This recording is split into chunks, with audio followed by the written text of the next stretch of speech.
Bonsoir et bienvenue pour cette deuxième partie du Mediapart Live. Avec moi ce soir en plateau, Caroline Coq-Chodorge, qui est spécialiste des questions de santé, journaliste qui collabore régulièrement à Mediapart, pour parler d'un service public, encore un, il n'y a pas que la SNCF, qui est mis à mal. Il s'agit de l'hôpital. On va commencer tout de suite avec vous, Antoine Liégeois, parce que vous êtes un des artisans du clip que l'on vient de voir. Vous êtes infirmier en réanimation. Vous avez participé à la réalisation de ce clip qui a été vu, je crois, 2 millions de fois sur Facebook, donc un gros succès. Vous avez depuis quitté le service d'urgence dont il est question. Vous étiez infirmier en service de nuit, car vous ne supportiez plus les conditions de travail. Est-ce que vous pouvez nous expliquer pourquoi ? Donc déjà, le service des urgences, ça a été le premier poste que j'ai occupé à la suite de l'obtention de mon diplôme. Donc j'étais ultra motivé par commencer à ce poste. C'était vraiment le seul service où je me voyais travailler. Donc voilà, c'est un service qui est motivant. On y voit toutes sortes de pathologies, toutes sortes de différentes patients, toutes les sortes de populations. Ça passe des enfants aux personnes âgées. Et au fur et à mesure des mois, des années même qui ont passé, on voit que l'attente grandit tous les jours, les gens attendent de plus en plus longtemps. Il n'y a pas de place pour hospitaliser tout le monde.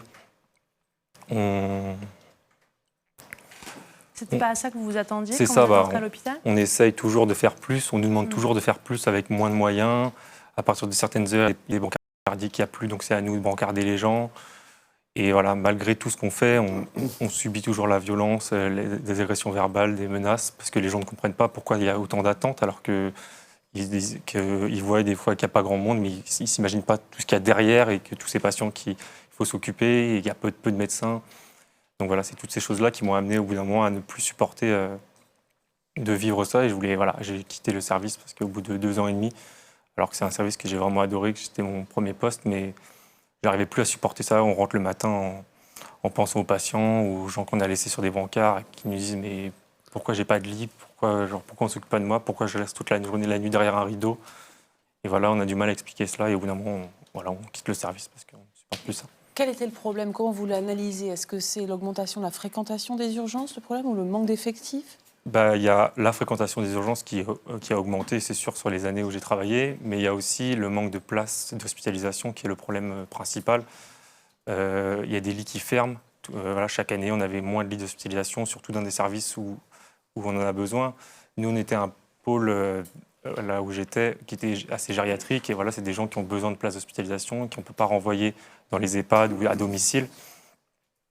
Et donc, il faut garder à l'hôpital. Et malheureusement, il n'y a pas de place pour les accueillir. Des fois, on commençait les week-ends avec une place, sachant qu'on sait très bien que le samedi et le dimanche, il n'y a pas beaucoup de gens qui sortent de l'hôpital, vu qu'il y a moins de médecins. Donc voilà, les gens passent des jours sur des brancards. Et voilà, c'est ça qui est vraiment frustrant, parce qu'au moment où j'ai commencé, je voulais toujours essayer de donner le maximum de moi-même. Mais au bout d'un moment, on craque, on n'y arrive plus à vouloir faire son travail avec les valeurs qu'on a commencé, entre guillemets. Alors peut-être qu'on peut vous introduire, Dr Braun. Vous êtes médecin urgentiste à Metz et président du SAMU Urgence de France. Et en écho à ce que vient de nous raconter Antoine, vous avez lancé un challenge un peu particulier aux urgentistes de France. Alors effectivement, le témoignage d'Antoine est vraiment la réalité de ce qui se passe tous les jours, et surtout ce discours de la vérité, à savoir que le problème des urgences, c'est pas le volume, c'est la difficulté à hospitaliser les patients. Et c'est un discours que SAMU Urgence de France porte depuis plusieurs années et qui malheureusement n'était pas entendu, en tout cas pas suffisamment entendu.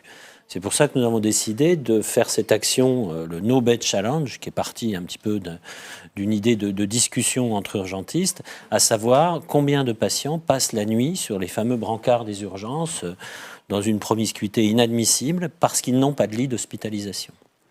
Et au jour d'aujourd'hui, il y a à peu près 140 services d'urgence, un peu plus, qui se sont inscrits. C'est sur la base du volontariat dans ce No Bed Challenge sur les 650 services d'urgence existants. Et depuis le début de l'année, nous avons comptabilisé, c'est des vrais patients, ce n'est pas un chiffre en l'air, presque 29 000 patients qui ont passé la nuit sur un brancard dans les couloirs d'un service des urgences depuis janvier, faute de lit d'hospitalisation. Si on regarde cette nuit, par exemple, sur le site, il est indiqué que 263 patients ont passé la nuit sur un brancard. Alors, vous n'avez pas la totalité du panorama. c'est seulement les remontées qui vous sont faites. Ouais, tout à Donc on fait. peut imaginer Il que faut c'est plus. multiplier par 4,5 à 5, Oui. puisque le panel d'établissements qui remplissent le Nobel Challenge maintenant est significatif, au-delà d'une centaine. Et puis on a vraiment des établissements de tout type. Donc on multiplie par 5, ça fait grosso modo 1000 personnes qui ont passé la nuit sur un brancard dans les urgences la nuit dernière. Et c'est bien faute de lits d'hospitalisation. Ce ne sont pas des gens qu'on garde volontairement aux urgences pour les surveiller quelques heures. C'est faute de lits d'hospitalisation. Qui sont ces malades? Quel âge ont-ils? Et est-ce que ce sont des patients douloureux? Est-ce que ce sont des patients qui auraient besoin de soins urgents? Alors, ce sont des patients qui, au jour d'aujourd'hui, ne peuvent pas suffisamment bénéficier de l'hôpital. C'est-à-dire que ce ne sont pas des patients avec des pathologies simples, entre guillemets, ou des pathologies très précises. Ça ne va pas être un infarctus du myocarde, ça ne va pas être un accident vasculaire cérébral. Mais ce sont des patients qui sont polypathologiques.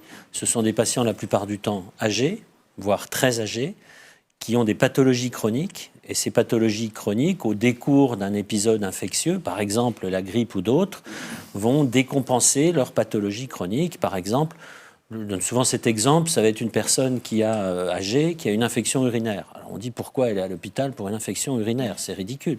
Ah oui, mais elle est aussi insuffisante cardiaque, diabétique et insuffisante respiratoire. Donc cette infection va entraîner une décompensation de son insuffisance cardiaque, un petit peu de son problème respiratoire et déséquilibrer son diabète. Le diabétologue va dire ben non, c'est un urinaire, c'est pas moi. Le cardiologue va dire la même chose, le pneumologue pareil, et l'urologue va dire c'est pas chirurgical, donc ça vient pas en urologie. Ben, l'hôpital au jour d'aujourd'hui n'est plus conçu pour accueillir ce type de patients correctement. Et ça veut dire que si vous avez l'air de montrer que le problème des urgences est lié à une forme d'embolie des autres services de l'hôpital, ça veut dire qu'il faut qu'on s'habitue, vu l'état actuel de l'hôpital, à une saturation des urgences désormais? C'est-à-dire un fonctionnement quotidien qui est en saturation? Alors, le témoignage d'Antoine montre bien qu'on ne peut pas et qu'on ne doit pas s'habituer à cette saturation. C'est pour ça que nous élevons un petit peu la voix. Les urgentistes sont souvent plutôt calmes d'habitude, des gens assez posés. Mais il ne faut pas s'habituer à cette saturation. C'est pour ça que nous disons qu'il faut refonctionner l'hôpital, refaire fonctionner l'hôpital différemment. Et vous avez raison, la surcharge des urgences n'est pas due, contrairement à ce qu'on peut entendre, à plein de patients qui y viendraient pour rien. Oui. Ça, c'est pas vrai, ça n'existe pas. Et tant bien même qu'ils y viendraient pour pas grand-chose, ils ne prennent pas beaucoup de temps. La surcharge est essentiellement due à ces patients qu'on ne peut pas hospitaliser faute de lit. Donc c'est faute de lit, il y a un manque de lits aujourd'hui à l'hôpital, parce que l'hôpital a fermé beaucoup de lits pour rationaliser son fonctionnement. C'est-à-dire qu'aujourd'hui, considérez-vous qu'il n'y en a plus assez, qu'il faut en rouvrir? Alors, si seulement c'était si simple. C'est-à-dire qu'on a vu pendant la période hivernale des hôpitaux qui sont passés en hôpital en tension, qui a un plan préétabli, qui ont augmenté de façon importante le nombre de lits. Pourtant, ils étaient toujours en surcharge. Le problème n'est pas uniquement le nombre de lits, c'est le nombre de lits disponibles. En fait, je crois que c'est surtout ça qui est important. Quand on regarde le nombre de lits par 1000 habitants dans tous les pays de l'OCDE, la France est dans la partie haute, on est au-delà de la moyenne. Donc on a des lits. Mais ces lits ne sont pas disponibles. Pourquoi? Probablement parce qu'on hospitalise dans des lits et trop longtemps des personnes qui pourraient sortir ou qui pourraient ne pas être hospitalisées. C'est toute la problématique entre le programmé à l'hôpital et le non programmé. D'une façon naturelle, pour tout le monde, c'est plus simple d'avoir une journée programmée sans surprise plutôt que d'avoir une journée avec des surprises en permanence.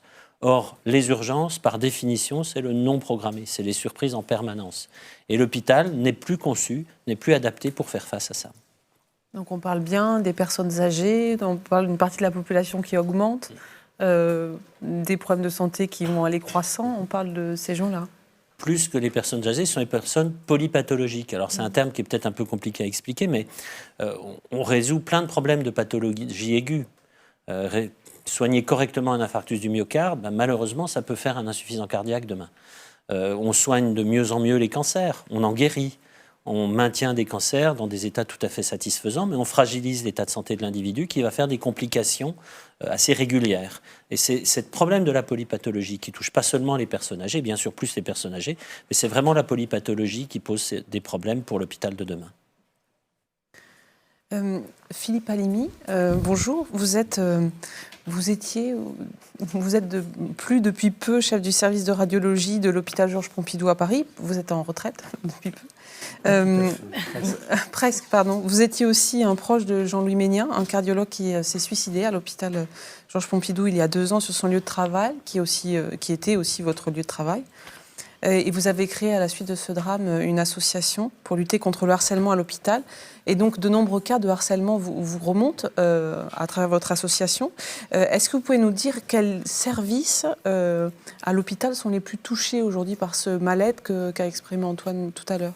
Alors, je ne voudrais pas paraphraser la Fontaine, mais tous n'en mouraient pas, mais beaucoup, tous étaient atteints. C'est-à-dire qu'il n'y a pas de service dans cette organisation de l'hôpital qui, d'abord, est très verticale, ne respecte pas les personnels ni les patients. C'est ça la logique de l'hôpital actuellement, c'est la dictature du chiffre.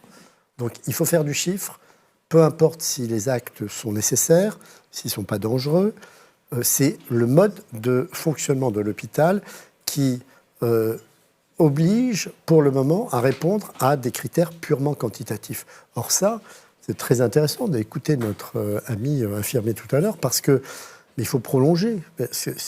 Il est parti, il en a eu marre. Mais comme des milliers de personnels de soins quittent l'hôpital public, que ce soit des médecins, que ce soit des chirurgiens, que ce soit des infirmiers, des cadres, et le renouvellement ne se fait pas parce que les jeunes qui viennent à l'hôpital, qui sont en formation, quand ils ont vu comment fonctionnait l'hôpital public, ils n'ont qu'une envie, c'est de partir. Donc on est vraiment dans une impasse totale et bien entendu, dans ces phénomènes de maltraitance et de harcèlement, nous, ce qu'on dénonce, c'est l'organisation générale de l'hôpital, mais également le type de management qui ne respecte pas les équipes, les personnes. En fait, vous êtes un pion qu'on manipule sur un échiquier. Et j'utilise souvent ce terme. Il y a deux termes qui sont très utilisés dans l'administration. C'est le terme efficience. Alors, efficience, ça paraît gentil comme ça, efficience.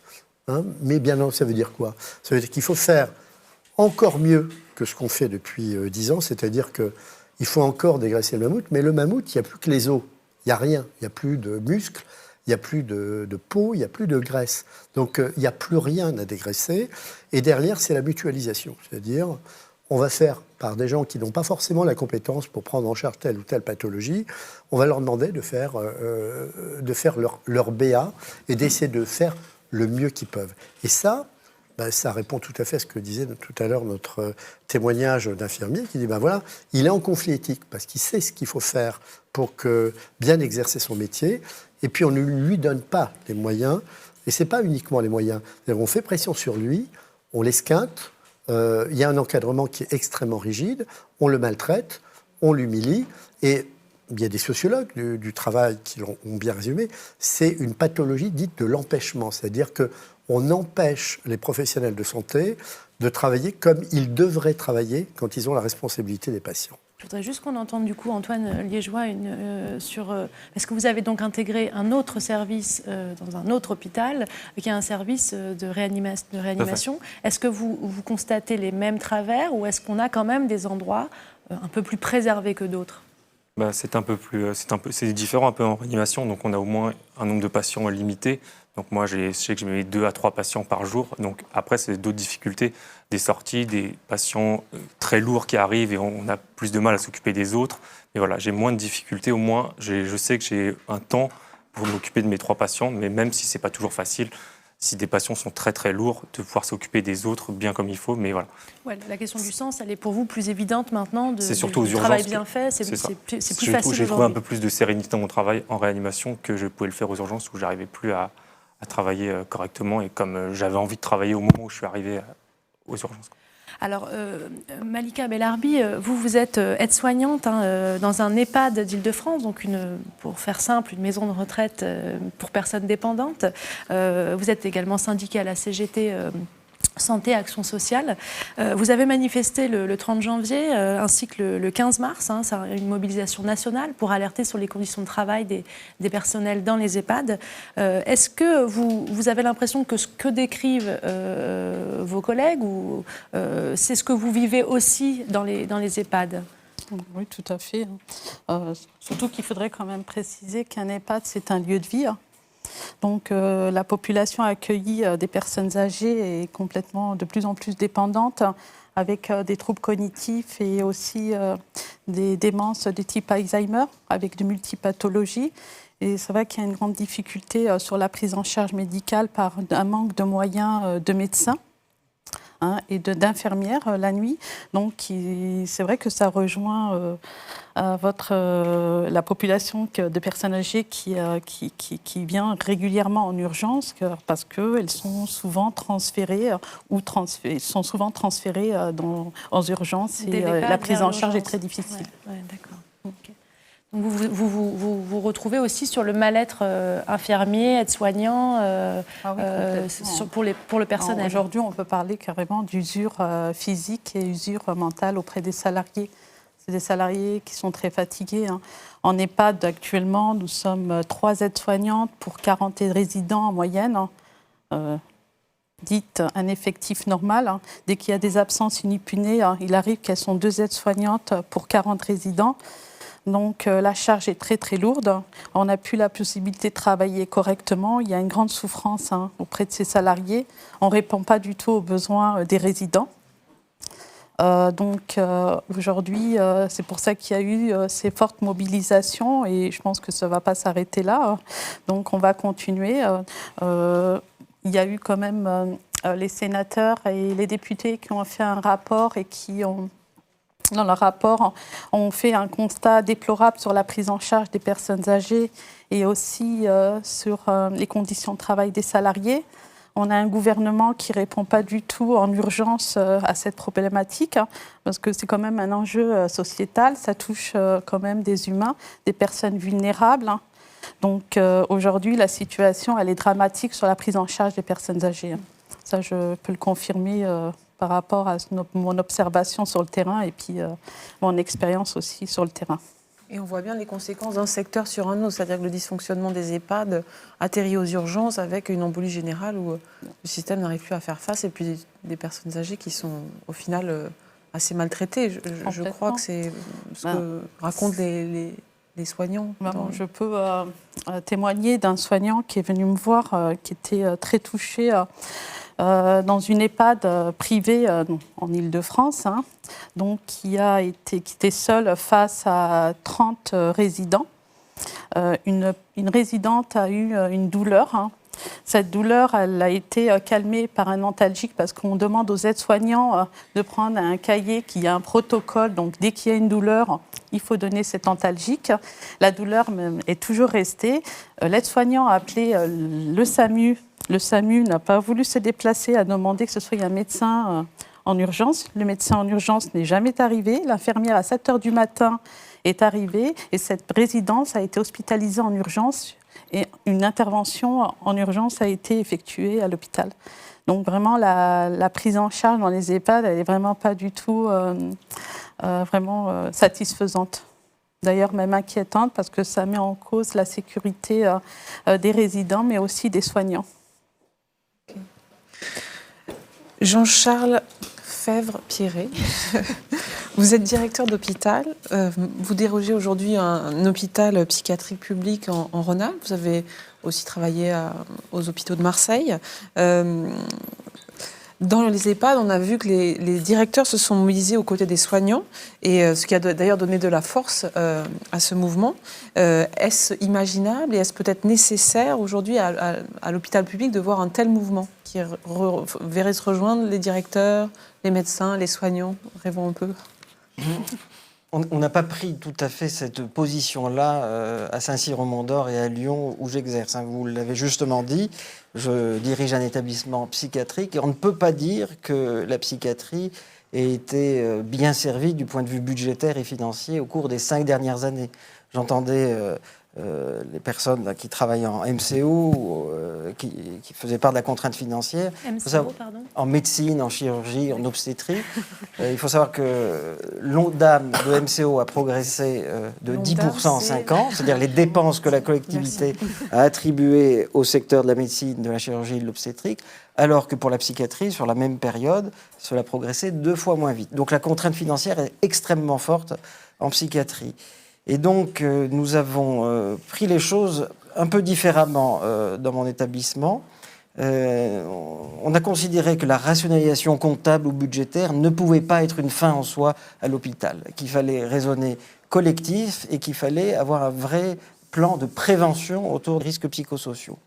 En 2012 et en 2013, il y a eu un moment intéressant qui s'est passé en France, puisqu'il y a un accord cadre qui a été signé dans la fonction publique hospitalière, mais aussi dans les autres fonctions publiques avec l'État, pour prendre des décisions et des financements en matière de risques psychosociaux. L'hôpital que je dirige a été accompagné et nous avons pu établir un vrai plan de prévention des risques psychosociaux avec des bases scientifiques indiscutables, internationalement reconnues. Le plan de prévention a été collectivement travaillé, négocié avec les partenaires sociaux. Il a abouti à un document qui est aujourd'hui appliqué à l'hôpital que je dirige, un plan de promotion de la qualité de vie au travail, et les résultats sont là. Je m'y retrouve en tant que gestionnaire, mais on s'y retrouve aussi dans le collectif. Le taux d'absentéisme dans mon établissement est de 6%. Je n'ai pas de poste vacant dans mon établissement. J'ai 73 médecins qui travaillent dans mon établissement.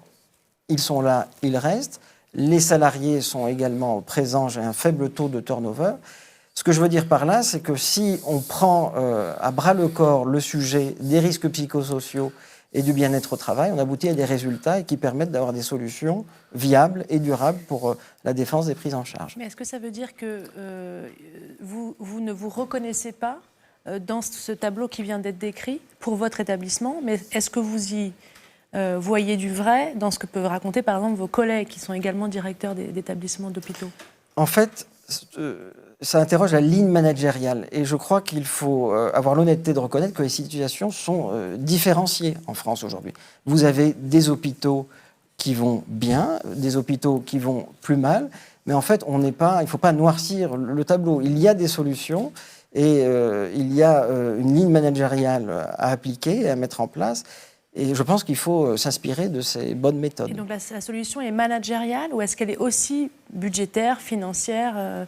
Vous l'avez dit vous-même, la psychiatrie, par exemple, est un peu le parent pauvre aussi de l'hôpital. Mais quand vous entendez le tableau qui est décrit sur les urgences ou dans les EHPAD, est-ce que c'est aussi une question financière? Est-ce que les directeurs ont les mains libres pour faire appliquer une bonne politique de santé dans leur établissement? Non, vous avez raison. Les directeurs sont aussi en injonction paradoxale. On leur demande de faire toujours plus et les moyens sont extrêmement limités. Néanmoins, il existe des outils, il existe des moyens et des méthodes. Il faut les mettre en place pour pouvoir avoir des résultats. Donc il y a un problème, à vous écouter, un problème de management à l'hôpital? Je pense que la ligne managériale doit évidemment être interrogée. C'est vrai, bon, je le dis souvent dans différents témoignages que je peux apporter, un directeur général d'établissement de santé qui a une politique active sur le plan de la prévention des risques psychosociaux, on ne le remercie pas, on ne le valorise pas, on n'attend pas forcément de nous ces éléments-là. Un directeur va être plutôt valorisé sur des résultats strictement financiers ou des objectifs d'autre nature. C'est un peu regrettable. Vous vous retrouvez là dans cette analyse en tant que médecin, en tant qu'urgentiste, dans cette analyse des maux qui toucheraient l'hôpital public? C'est vrai que le management de l'hôpital peut être un problème, mais je rejoins totalement sur le fait que c'est pas partout et que le management peut être correct et pour autant ne pas avoir de résultats. Je crois que ce qui est important aujourd'hui pour l'hôpital public, c'est se demander pourquoi il est là finalement. C'est ça la question essentielle. À quoi il sert? À quoi il sert? Et quelles sont les pathologies que nous prenons en charge aujourd'hui et que nous serons surtout amenés à prendre en charge demain? C'est cette révolution-là qu'il faut faire aussi au niveau de l'hôpital. La médecine française est reconnue au niveau international. On fait des choses extraordinaires, des interventions extraordinaires, des choses innovantes. C'est très bien. Mais la majorité de la population qui a besoin de l'hôpital public, qui a besoin de soins, est une population vieillissante, et une population avec des pathologies chroniques, et il va falloir s'adapter. L'hôpital tel qu'il a été conçu il y a plusieurs dizaines d'années sur des pathologies très aiguës n'est plus adapté au jour d'aujourd'hui. Il faut toujours des services, bien entendu, de pointe, et on demande de plus en plus aux différents professionnels, et c'est normal. Un chirurgien doit faire un certain nombre d'opérations par an du même type pour être compétent et le faire bien. Ça, jusque-là, il n'y a pas de problème. Mais pour autant, toute cette pathologie qui est un petit peu un mélange de plusieurs spécialités, elle est mal prise en compte. Et le pire, c'est qu'on n'anticipe pas ce qui arrive demain, après-demain, c'est-à-dire cette masse de patients qu'il va falloir prendre en charge. Alors Philippe Halimi, vous essayez-vous, donc c'est le but de votre association, hein, on l'a dit, de prévenir les cas de harcèlement à l'hôpital. On va regarder ensemble un court extrait d'un documentaire qui s'appelle CHU de Grenoble, la fin de l'Omerta, un hôpital que vous connaissez bien, je crois, on en reparle tout de suite. Aujourd'hui, si on en est là, c'est bien parce que la charge qui repose sur nos épaules de médecins est trop lourde. Ça peut expliquer la souffrance parce que les gens ne trouvent plus de sens à leur travail, surtout. C'est ça le problème. On a un gros problème de maltraitance managériale. Nous avons fait ce métier pas pour être rentable, mais pour soigner. Nos enfants sont en danger, soignants, épuisés. Nos enfants sont en danger.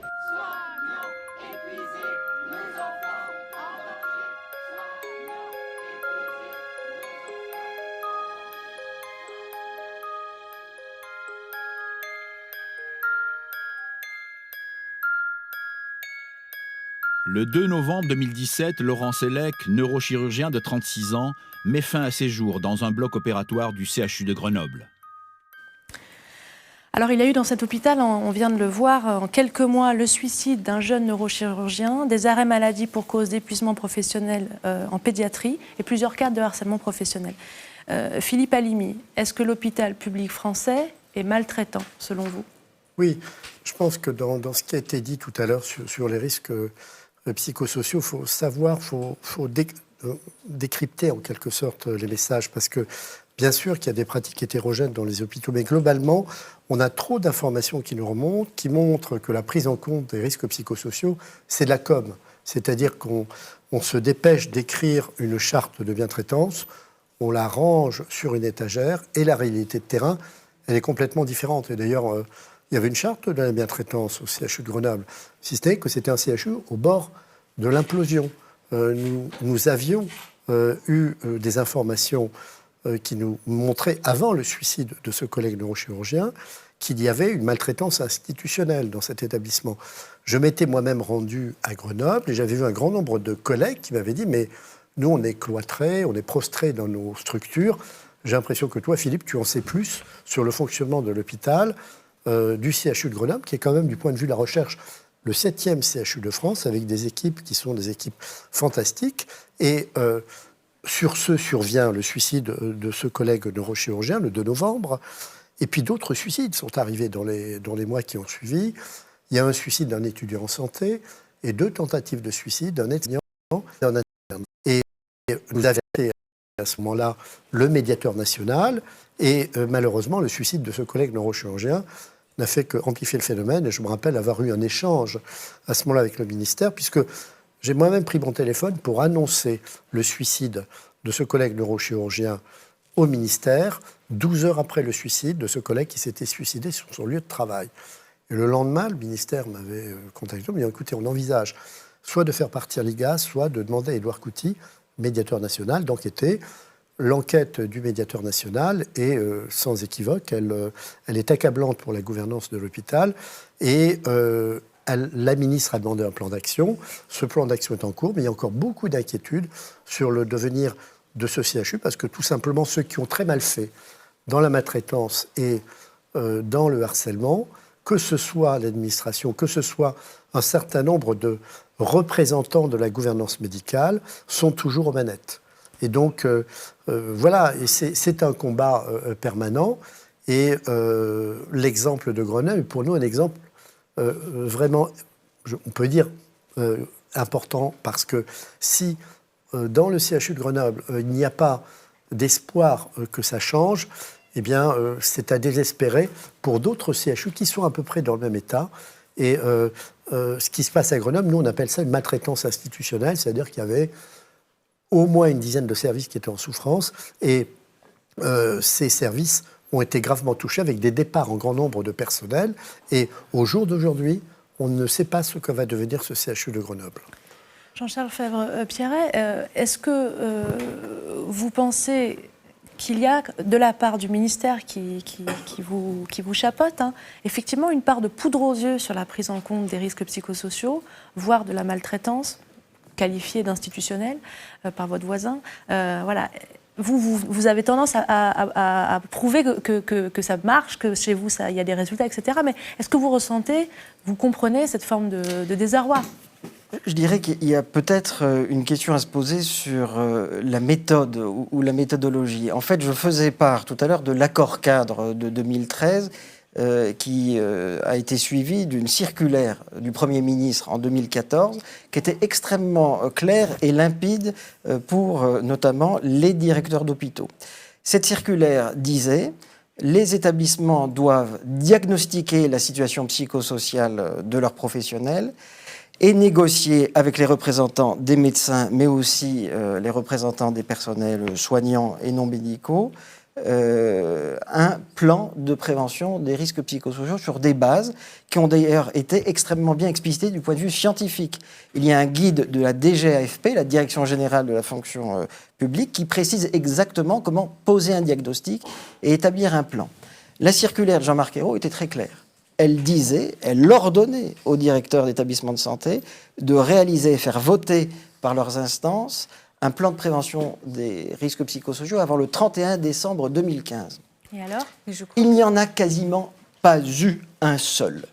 Et c'est bien là que se situe le problème, parce qu'il y avait une méthode, des bases scientifiques extrêmement précises, élaborées notamment par un professeur de sociologie qui s'appelle Michel Golac, qui expertise très clairement les causes de l'émergence de risques psychosociaux dans les établissements de santé, par exemple, notamment sur les conflits de valeurs, qui sont très importants au niveau des médecins qui exercent en service public, et des plans, il n'y en a pas eu. Alors le problème, c'est qu'après, il a fallu réagir.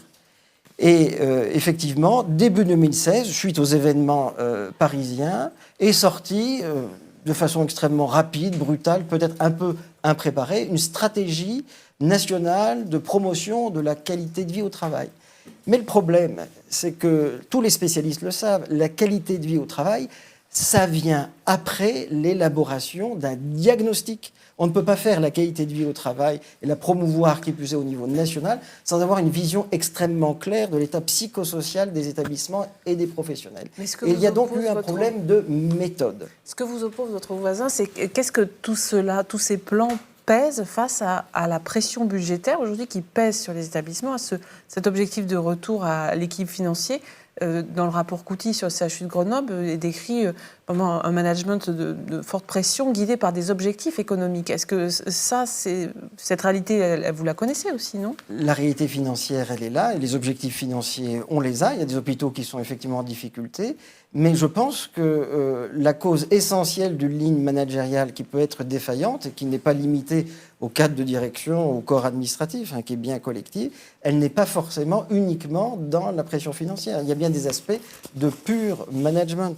Les sociologues américains qui ont travaillé dès les années 80 sur le burn-out, sur l'épuisement professionnel, ont bien montré que ce n'était pas uniquement les éléments financiers qui étaient à la base des problèmes psychosociaux. Il y a l'épuisement émotionnel, il y a les conflits de valeurs, il y a aussi la dépersonnalisation lorsque l'on a trop de travail et qu'on considère le soignant comme un numéro, comme une chose. Eh bien, tous ces aspects-là, ils sont arrivés bien avant, ces connaissances-là, on les avait bien avant la pression financière. Donc, François Braun, vous souhaitiez réagir, je crois. Oui, j'aimerais, si vous le voulez bien, faire un lien, parce qu'on oublie une personne au milieu de tout ça. Et moi, c'est cette personne qui m'intéresse, c'est le patient. Et en fait, la non-maltraitance des soignants passe d'abord par la bien-traitance des patients. On voit bien dans les témoignages qu'on a eus, pourquoi les gens se sentent mal ? Parce qu'ils n'ont pas fait leur travail. J'ai des témoignages qui sont remontés depuis le début de l'année, d'urgentistes, de soignants des urgences, qui rentrent chez eux en pleurant le soir. Pourquoi ? Parce qu'ils n'ont pas pu faire leur travail. Et c'est ça, en tout cas, sans aller forcément dans des choses compliquées, c'est simplement parce qu'on ne peut pas prendre en charge et traiter correctement les patients, qu'on se dévalorise, qu'on perd les valeurs, comme vous le disiez. Et c'est là qu'on a le début de la maltraitance des soignants. Donc intéressons-nous finalement à la personne pour laquelle on est là, pour laquelle on est présent dans l'hôpital, c'est le patient. Traitons correctement nos patients et probablement ça améliorera déjà un peu mieux les conditions de travail des soignants. Juste pour compléter ce que dit mon collègue, quand on défend les personnels soignants, on sait qu'on défend aussi les patients parce qu'il y a un lien indéfectible entre le patient et les soignants. Tout simplement parce qu'on admet très facilement qu'un personnel de soins qui a le revolver sur la tempe il ne peut pas bien prendre en charge les patients.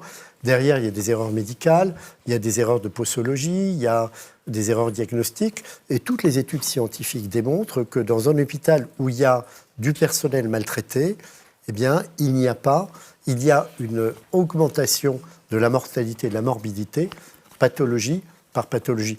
Et puis, il y a un aspect aussi qui est préoccupant, parce que les plans, c'est très bien, mais on sait qu'à l'origine de ces situations de harcèlement et de maltraitance, il y a un déséquilibre du rapport de force entre les soignants et l'administration. Il y a eu plusieurs lois qui ont été intégrées à notre système de santé. D'abord, il y a eu la révision générale des politiques publiques qui a mis, dans les années 2006-2007, les managers, les financiers au pouvoir à l'hôpital, comme dans d'autres services publics. Ensuite, il y a eu la T2A, c'est-à-dire qu'il faut sortir la tarification à l'activité, c'est-à-dire qu'il faut faire des actes. Il faut faire des actes, peu importe les conditions dans lesquelles on fait ces actes. Et puis, il y a la loi HPST.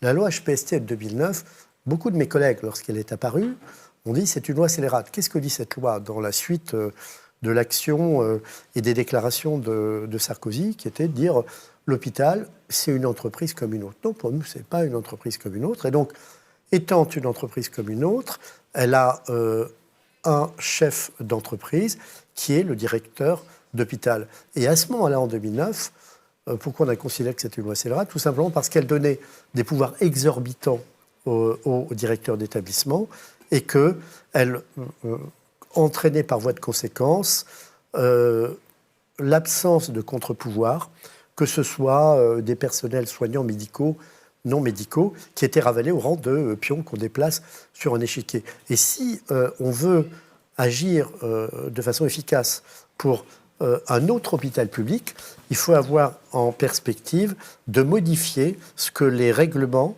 et les lois de santé ont introduit et comme déséquilibre au sein de l'hôpital public. On a le sentiment que l'hôpital public doit faire toujours plus avec des moyens qui ne suivent pas. Est-ce que vous pouvez me dire, dans vos services, quel est le ratio entre les patients et les soignants ? Est-ce que vous voyez et comment vous voyez ce ratio évoluer, peut-être aux urgences, Dr Brown, et peut-être dans les EHPAD ensuite, Malikas ?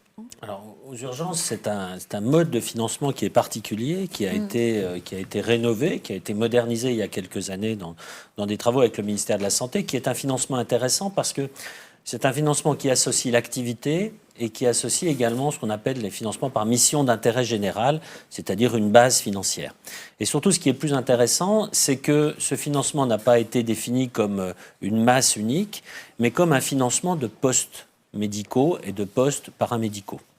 Alors, l'inconvénient du système, c'est qu'on est parti de la moyenne nationale.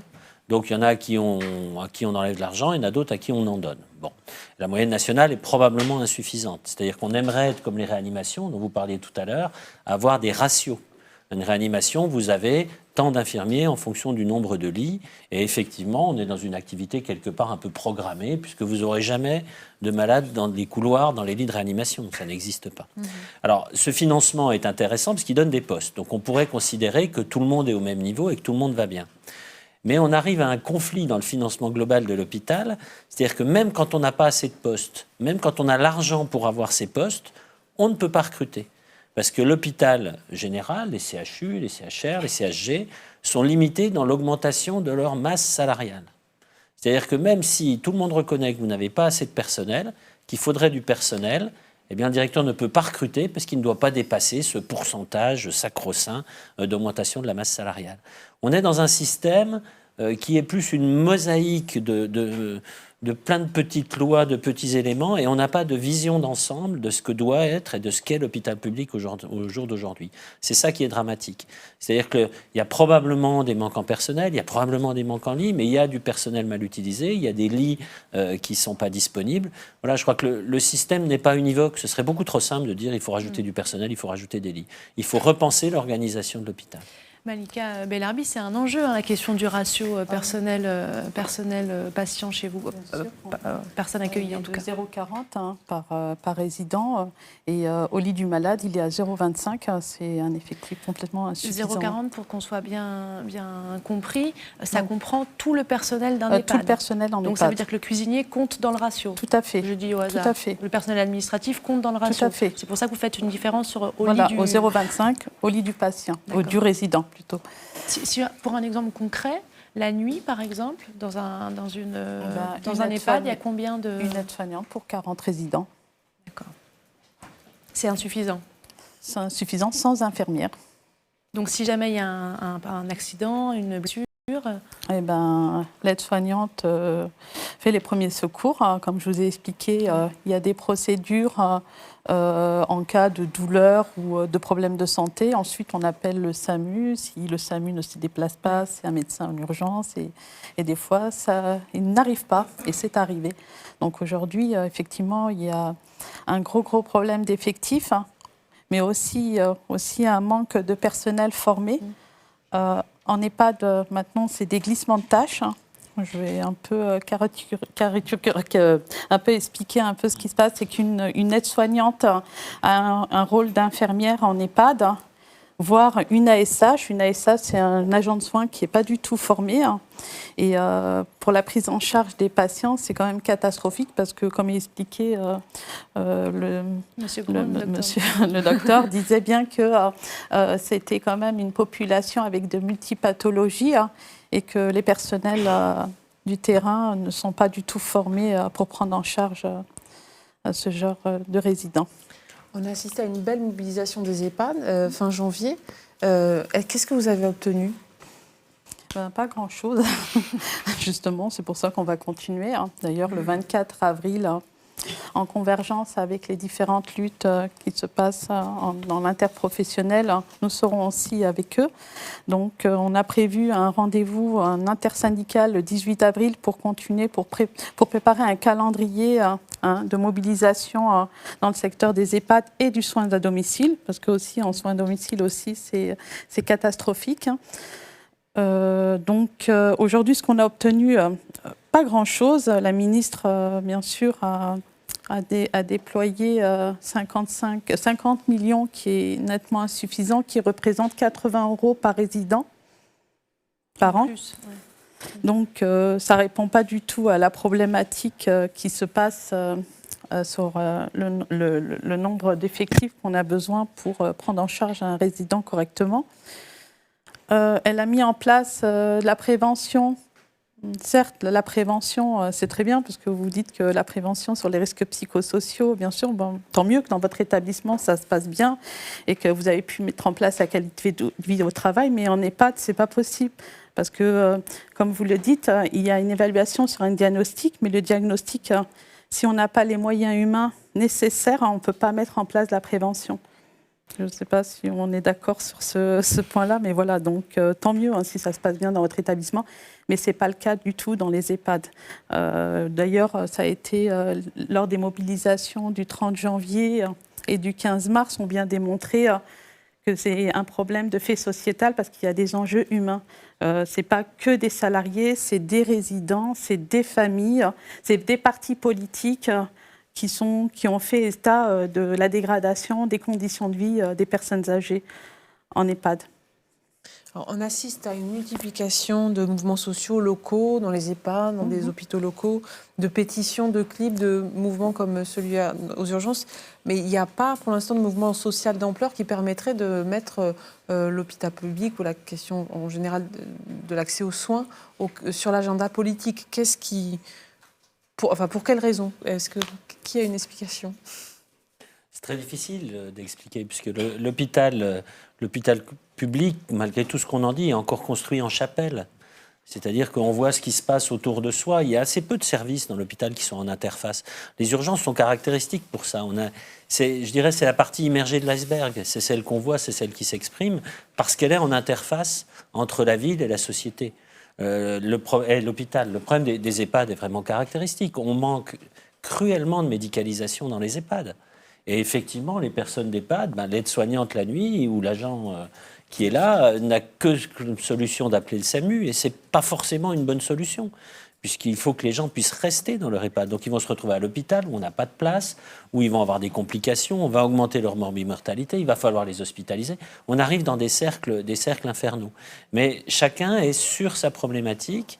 On a beaucoup de mal à faire comprendre que c'est l'ensemble du système hospitalier qu'il faut repenser pour répondre aux véritables défis médicaux d'aujourd'hui et de demain. Je crois que la vraie question, c'est qu'est-ce qu'on veut pour l'hôpital public de demain. Et je crois que chez les politiques, c'est pas encore clair. On a mis l'accent sur la ligne budgétaire. On voit qu'on est dans le mur, c'est-à-dire qu'on est même dans l'épaisseur du mur. Jamais l'hôpital n'a perdu autant d'argent que depuis qu'il y a des managers. Tout simplement parce que quand on fait un plan pour l'hôpital, pour que l'hôpital puisse développer une activité, il faut 5 ans. Donc il faut des projets. Actuellement, les projets médicaux, ils sont élaborés la plupart du temps par les directions d'établissement et les CME, qui sont le Parlement des médecins, ne suivent et ne font que suivre les directives qui viennent des directions. C'est une ineptie. Alors, il faut aussi travailler et partir d'exemples. J'ai un exemple qui me vient à l'esprit, c'est la prime de la stupidité. Un collègue de réputation internationale, chirurgien dans mon propre hôpital, se voit dire à un moment donné par une directrice de l'hôpital: mais je ne comprends pas, monsieur X, vous ne faites pas assez de patients. Il répond, ce monsieur X, bien, je prends des patients quand je suis en mesure d'avoir des accès au bloc opératoire. Et en désespoir de cause, la directrice dit, l'une des directrices de l'hôpital dit: est-ce que vous ne pouvez pas opérer plus vite? Non, mais c'est d'une stupidité effroyable. Donc, quand on a ce type de comportement, on voit bien qu'il y a un problème de management dans un certain nombre d'établissements. Un autre exemple, parce que là aussi, je crois qu'il faut voir concrètement ce qui se passe sur le terrain. À Grenoble, l'extrait que vous avez montré du film qui a été réalisé récemment sur l'affaire du CHU de Grenoble, il y a des familles de patients qui sont des jeunes enfants diabétiques qui n'ont plus personne pour s'occuper d'eux parce que les deux pédiatres endocrinologues, qui sont des filles très talentueuses, sont à pied, elles sont en burn-out. Vous allez à Limoges et à Bordeaux, dans le suivi des transplantés cardiaques, eh bien, les deux personnes, il y en a une quinzaine en France, pas plus, il y en a deux, une à Limoges et une à Bordeaux, qui font le travail très bien. On les empêche de travailler, on les placardise. Que font les patients qui sont à Limoges? Ils disent, il n'y a plus personne pour s'occuper de nous à Limoges. Il y a des vraies catastrophes. Ils vont à Bordeaux. Alors, on prend en otage les patients. Comment on veut les obliger à être suivis à Limoges, où il n'y a personne qui s'occupe de nous? On dit, on ne vous rembourse pas le déplacement aller-retour entre Limoges et Bordeaux. Non, mais on voit que là, on est tout de suite là dans le cœur du sujet, c'est-à-dire que ce qui se passe à l'hôpital public est en train de détériorer de façon extrêmement importante la qualité de la prise en charge des patients. Je crois que on pourrait utiliser le passé pour dire on avait le meilleur système de santé. C'est plus le cas. Chaque année, on perd des places. Et quand on voit la grande revue, le Lancet, la revue britannique, on est en 15e position. Donc, c'est plus d'actualité. Et si on continue comme ça, je pense que le système public est en danger. Moi, à la limite, que je sache que ça se détériore, c'est pas très grave si le patient ne le savent pas. Mais je pense que dans les 5 années à venir, il y aura eu suffisamment d'informations sur ce sujet, avec des problématiques très préoccupantes, pour que les patients n'aient plus envie d'aller à l'hôpital public. Jean-Charles Febvre-Pierret, vous entendez cette accusation sur le management. Est-ce que vous y croyez, vous, à une communauté entre les soignants, les administratifs, les médecins, où l'hôpital est effectivement cloisonné en chapelle dont on parlait, comme on le disait tout à l'heure?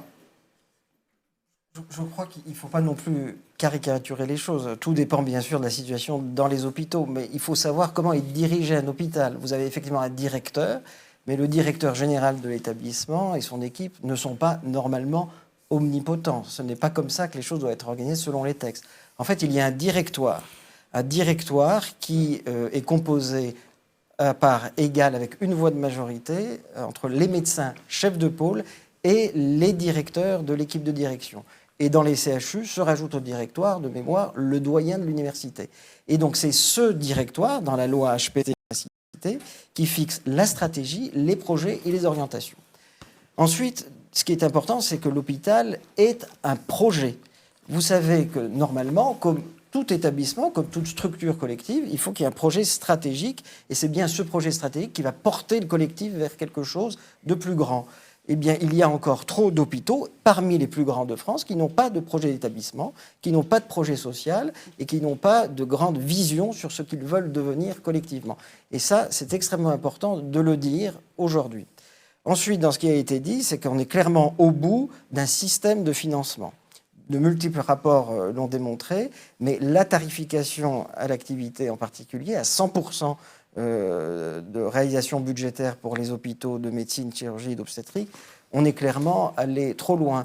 Et il faut aujourd'hui repenser le mode de financement, notamment pour prendre en compte le vieillissement de la population, les pathologies chroniques, la psychiatrie en est une par excellence, et les polypathologies qui ne sont pas suffisamment reconnues dans le système. Merci beaucoup. Dernière chose, la pertinence des soins, parce qu'effectivement, et c'est ce qui est fixé dans un certain nombre de textes ces temps-ci, c'est remettre l'hôpital non pas sur la comptabilité et le budget, mais sur les soins qu'il effectue.